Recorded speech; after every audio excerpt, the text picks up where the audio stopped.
Aujourd'hui, on va décortiquer un guide vraiment intemporel pour quiconque souhaite passer de simple lecteur à véritable connaisseur. Comment lire un livre de Mortimer J. Adler.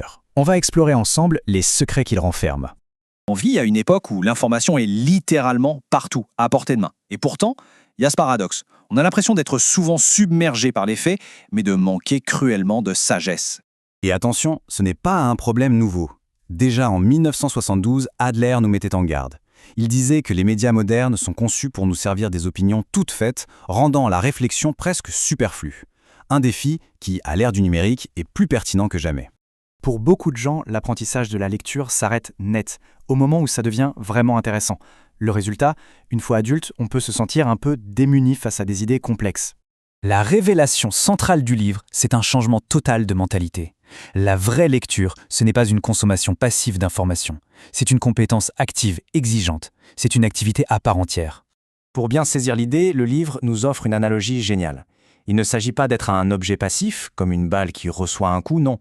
Il faut être un receveur actif, comme au baseball, qui anticipe, se déplace et attrape le sens que l'auteur nous envoie.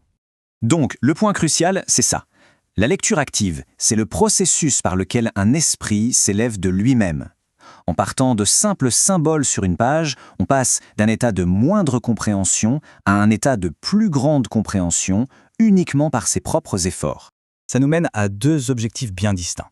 D'un côté, il y a la lecture pour s'informer, c'est-à-dire acquérir des faits qui sont plus ou moins au même niveau que ce qu'on sait déjà. Mais de l'autre, il y a la lecture pour comprendre. Et là, c'est bien plus puissant. Il s'agit de se confronter à des textes qui nous dépassent au début, pour vraiment grandir. Alors comment on fait pour y arriver ? Adler nous donne une solution très concrète, un cadre simple, en 4 niveaux, pour maîtriser cet art de la lecture.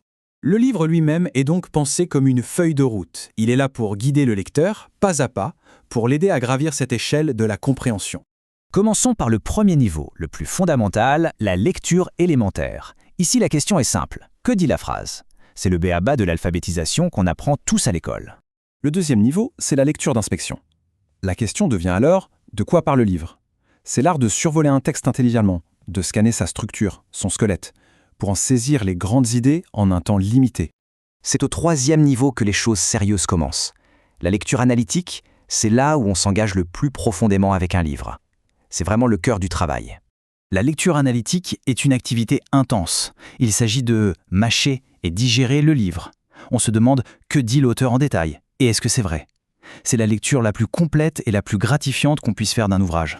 Et enfin, tout en haut de la pyramide, on trouve la lecture syntopique. C'est le but ultime pour un lecteur exigeant, la forme de lecture la plus active et la plus complexe. Ici, le lecteur devient créateur. Il ne lit plus un seul livre, mais plusieurs sur le même sujet pour construire sa propre analyse. On synthétise les idées de différentes sources pour se forger une perspective nouvelle et éclairée.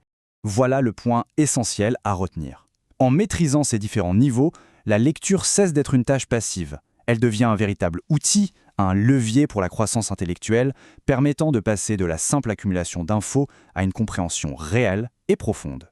Finalement, la vraie question que ce livre nous pose, ce n'est pas seulement de savoir comment lire, c'est surtout de se demander quel changement profond on va autoriser la lecture à opérer dans notre propre vie.